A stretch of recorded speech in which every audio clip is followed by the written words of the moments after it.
Yeah, so last Thanksgiving, supposed to have Thanksgiving with my family, but they all went down to Cancun and didn't invite me, and I don't know why. But I ended up having Thanksgiving, planned on having Thanksgiving with my friends, Joe and his brother, Frank. Frank and I meet up. He comes over to my house. We take my moped over to Joe's place. Go up, knock on the door. Joe, come on, Thanksgiving time. Let's get that turkey. No answer.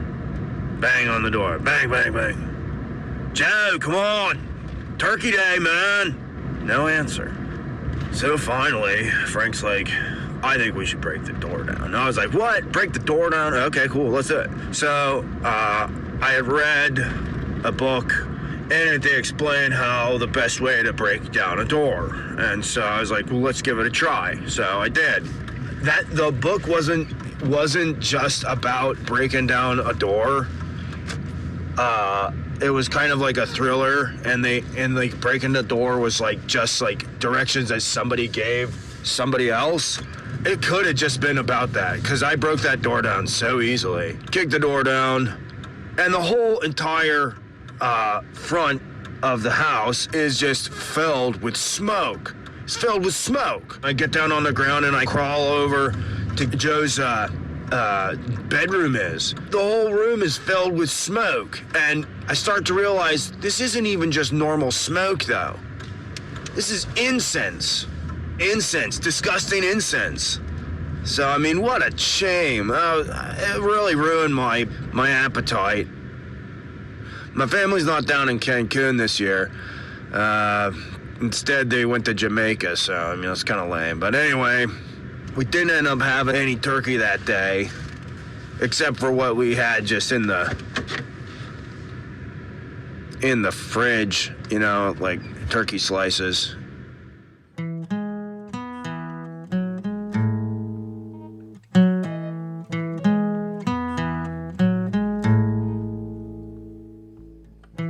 I was looking through an old heirloom chest of drawers, and I found this story that apparently my great-grandfather wrote down and used to read to his children every Thanksgiving. So it should be pretty good. In the Thanksgiving house, everyone runs around screaming, and quick question, have they lost the true meaning of Thanksgiving? Don't even answer. Your answer is a waste of our time, because they definitely have. Stop trying to answer. I'm pleading with you. This Thanksgiving house is full of turkeys. The turkeys are the people, because these jokers are all gobbling at each other. When you think of this house and the scene inside it, think of a painting where it's red and brown and orange and a little bit yellow. Sounds nice, right? Well, no, actually, because everyone in the painting screams at each other and holds up their index fingers to make a point. You can feel the quiver in their fingers, even though it's a painting.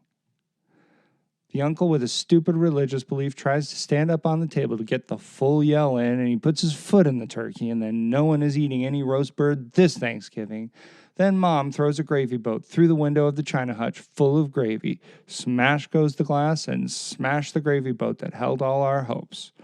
Watch the gravy splat in slow motion against the back of the china hutch. Now the gravy has glass in it. For everyone in the room, the needle on the anger meter goes into the red. Such does the debasement of excellent gravy affect the human mind. In the Thanksgiving house, every child screams to the point of nosebleed the political positions of their favorite celebrity. So now, they all have their heads leaned back over the backs of their chairs and hold the good napkins against their noses and stare straight up at the ceiling, but do not stop screaming the 2 or 3 things they remember about their celebrities' political opinions. What could possibly set right the Thanksgiving house? Well, as if in answer, here comes the ghost of Squanto. The ghost of Squanto. His hands are white as moonlight on Wonder Bread, so ghostly have they become. And everyone chills out for a half second now that the ghostly apparition of Squanto has floated down through the ceiling. From the feather in his braids to the scalps on his belt, Squanto is a real see-through style ghost. Squanto is about to open his ghost mouth, but he forgets what he was about to say. He squints his eyes and tries to remember.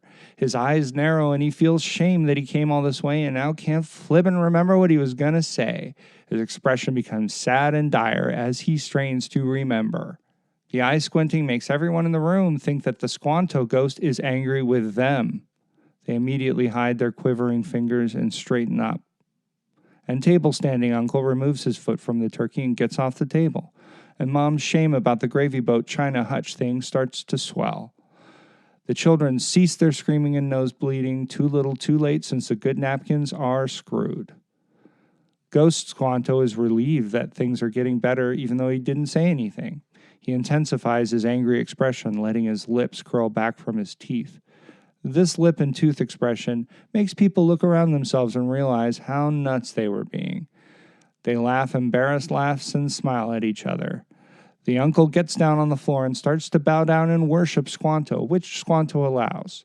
Letting the uncle worship him causes some people to lose confidence in Squanto, but then Squanto wins them back.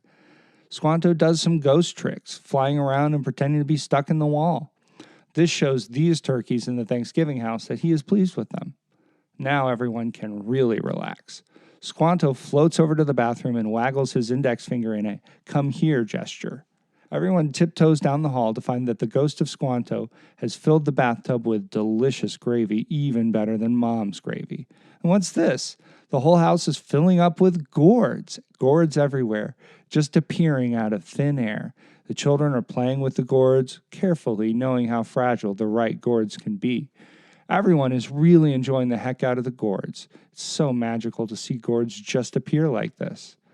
At a certain point, it does seem like maybe that's enough gourds, but Squanto doesn't notice, and gourds keep popping up for an extra 5 minutes or so before Squanto notices that no one is enjoying the gourds as much as they once were. Squanto floats up to the top of the ceiling in the living room and does one last ghost spin and then flies away, off to someone else's house to bless them with peace. And he still has plenty of gourds where those came from. And now the Thanksgiving house is a new painting, one where people are really having to think about how interesting it is to meet the ghost of Squanto, and then to also think about what to do with so many gourds. They're united in the gourd task now and don't have time to fight and step in turkeys. As a refreshing break from gourd work, everyone takes a turn drinking gravy out of the bathtub. So when you're about to raise your voice and a quivering finger on Thanksgiving, remember this story and check your bathtub, because maybe, just maybe, Squanto has magically brought 80 gallons of gravy to your house too. So that's my heirloom Thanksgiving story from my great-grandfather. I hope you enjoyed it. Happy Thanksgiving.